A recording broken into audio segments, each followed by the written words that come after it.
Working on your own, whether you're in the business or the creative space, can be challenging. Listen, 2020 truly proved it to us, and that got me thinking about the collaboration and how J. Cole, through the creation of his latest Dreamville album, The Revenge of the Dreamers 3, got all the creatives together in the same space to create something truly special.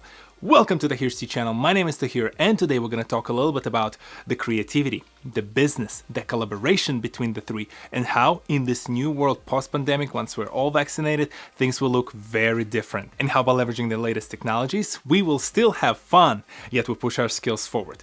Let's do this! J. Cole has to be one of the most popular artists in the hip-hop and rap genre out there.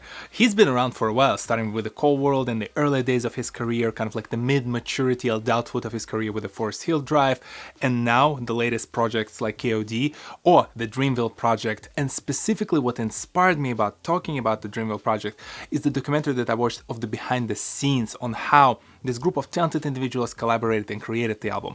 After all, J. Cole could have let all of those producers, beatmakers, singers and songwriters and rappers work out of their own respective studios in the world all over the place. But instead, he said, no, we're gonna come together. We're gonna get together in this creative space into the single building with multiple different studios.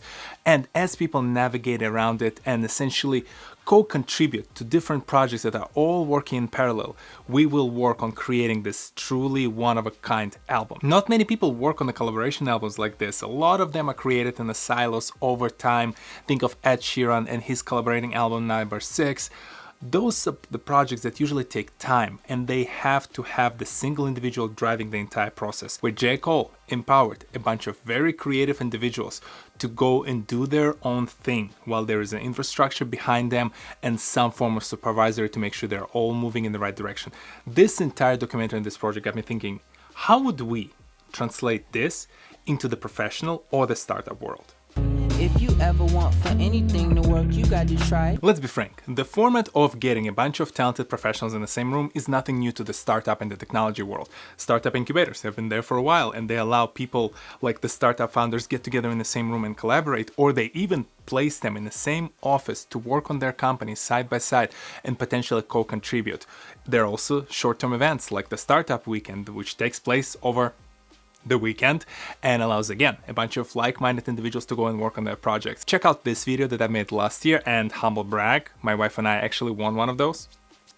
But for our specific use case, I'm much more interested about thinking how to take this into a more competitive landscape. After all, I think the startup weekends, the startup incubators, they do not let you feel a little bit of that pressure that you can see in the Dreamville documentary.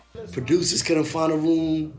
Rappers wasn't sure where to record, and to me it did a couple things. One, it created competition in a good way. It made people feel like when I get my chance, I gotta show out. And two, I think it made certain people have to break out of their shell. Like if you don't force the issue or like start writing or like, man, let me lay that down, it's easy to get lost. Or if like you're a producer and you're like, I don't want to overstep my boundaries or step on anybody's toes, it's easy to get lost. I get it. Not everyone loves competition. Some of us just wants to kind of like chill and do our own thing. But let me put it to you this way. Even if you want to retire, open a surf school somewhere on the beaches of Thailand and essentially live there for the rest of your life, nothing stops some hot new upshot to show up on the same beach in the same country and try to open a competitive school to go and take over your business. This happens everywhere. This is the reality of the world, and we have to get comfortable with being uncomfortable. The beatmakers, the producers, the rappers, all of them were scrambling through the entire building trying to make sure they do not miss. That FOMO, that fear of missing out, kept them going and moving and performing day in and day out for the duration of that entire 10-day event. This kind of environment is beneficial in the professional life because as you are part of the company, there are other companies coming after your business. Or even if you're a creative space, say you're like me and you produce your own content and you make a podcast or a YouTube channel, every song, podcast, YouTube video, TV show, Netflix movie, they're all competing for the same 24 hours that all of us have. So if you do not perform, if you do not push yourself far enough, you will lose out that attention span to some other project because there's so much content out there today. And this is my primary lesson from this project, is that really understanding how do you create that chemistry. Don't apply too much pressure, yet enough to create those diamonds in the environment that is full of talented people. Just go place them all in the same spot, give them a little bit of a guidance to make sure they are moving all in the right direction, and then step back and let the chemistry take over. If you ever want for anything to work, you got to try. Now, you cannot assume that by just throwing all those people in the same room or virtual environment, things will just happen. You do have to give them that direction, and you have to make sure they have the right tools and the right set of initial objectives to pursue. Even in the Dreamville situation, J. Cole, for the first couple of days, had to spend more time as an executive producer making sure people have what they need. And I realized it's because I was wearing two hats at the same time. Like, I'm in here on day one as an executive, like, okay, is everybody good? Are the producers good? Do they got space to work? Are they feeling like this is worth it? Boom, boom. Are the artists good? Are they working? Are they working together? Are songs coming out of this? Boom. That's like my whole first day was trying to make sure everything was going well. Once the space was allocated, I like the idea of using the producers as individual accesses and placing them in each of those studios, and then let the artist jump in between, contribute a verse, contribute a few lines, contribute the idea here and there between the different rooms, and continuously rotate through the entire building. If we take that idea and shift it to, say, something as random as like a creative business environment, say we got someone who is very good at pottery and they want to create a new line of, I don't know, cups and glasses and things of that nature. You get an illustrator who is very good at the design, and maybe you have like a photographer and a videographer and one business person. By placing them all in the same environment, the potter, if that's how you call them, I'll have to look them up or put them somewhere on the screen. But if they create an object, they hand it over to the illustrator who adds some additional design flavor, then you hand it over to photographer and videographer to create some content around it to help promote it, and then the business person takes it over and helps stand up like a Squarespace page or Shopify page and sell all of that. All of a sudden, within that small span and with this small group of people, you created a limited drop, similar to what something like Peter McKinnon does, and I spoke about his limited drops in some of these videos before, and I know I need to stop using him as an example, but he's great at it. And this is the kind of thing where small environment, a few collaborators, and a single idea can get them going. And yes, I promise I'll stop using Peter McKinnon at some point as my example. Next topic. If you ever want for anything to work, you got to try. This approach is not one size fits all.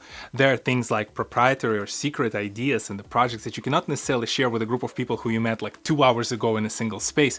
So you do have to figure out the best way to apply it. As any tool that you have in your back pocket, in your toolbox, whatever the metaphor you're using, you have to think about the right use case. And well, when it comes to this use case that I have in mind, it's really a lot of inspiration that I'm gathering from the current situation, if I can say that, and without making light of the entire pandemic situation, but it taught us a lot when it comes to leveraging the technologies to conduct our business.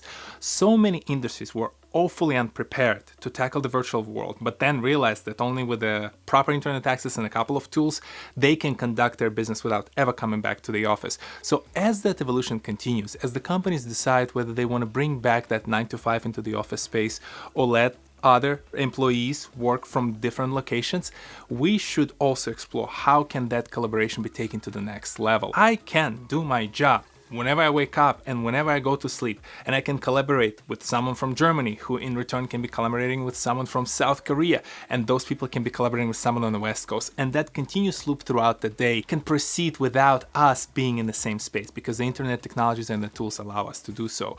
So bottling all of this, putting it into the certain environments, whether it's a creative or a business, really enables us to get people going and allow them to pursue the ideas and pursue the projects on their own time and in the ways by which they're most comfortable.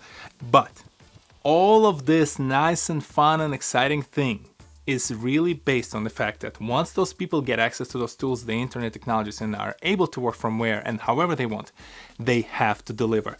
And this was a great final point that J. Cole made in the documentary. I'm really proud of everybody involved in this, you know what I mean? Especially on the Dreamville artist side, and like to see them like rising to the occasion, you know what I mean? And like really showing up and showing out. And then I'm happy for all these producers and artists who never had an experience like this. Did you know that this is how they created this album? Do you see similar kind of collaboration efforts happening in your industry? And what do you think the world will look like once more and more people in the companies realize that by leveraging the technologies to create this kind of collaboration environment can push so many different products, ideas, and services forward? Share your thoughts and ideas in the section below. If this is the first time you ever experienced my content, well, Welcome to How My Brain Functions. This is how I frequently think, and this is the reason why you sometimes see me jumping from one topic to another. My brain constantly processes different kind of ideas and thoughts and inspirations that I gather from all over the world, all kind of industries, and I'm slowly putting them together. And this is how project that I released last week about NFTs and Peter McKinnon came across because I was consuming some items on NFTs. I was before consuming some items on how merchandising works and how Peter McKinnon does his things, and thinking about what Mr. Beast and MKBHD do, what David Dobrik does in his space, and all of that eventually boiled down to the fact that I saw the idea of how all of those things can be leveraged in the same industry using this latest tool like NFT to deliver a completely new experience. So this, I think, will be one of the first initial steps into how I envision the world of business and creatives work going forward. Ultimately, I'm a business professional. I have my 9-to-5 job. I spend so much time essentially thinking about the business problems, but I also love the creative space. I've had this YouTube channel for a while, so I want to figure out how can we combine those fields further and how we can potentially create new industries, new products, and new tools to help us move from that regular 9-to-5 office environment where you work in the same place for 20-something years to a more dynamic cultural shift where all of us can do things that we're truly passionate about, we're great at, we come, show up, deliver, and everyone benefits from better products, better services, and hopefully higher compensation, higher rates of income for people equally and independently where they are located in the world. Before I start rambling too much, I think I'll stop it here. If you enjoy this kind of content, I'm here every Saturday, 10 a.m. Eastern. Go hit the subscribe button if you want to hang around with me for a while. Check out some of these other videos that I have on my channel, and well, I'll see you in the next one. Peace.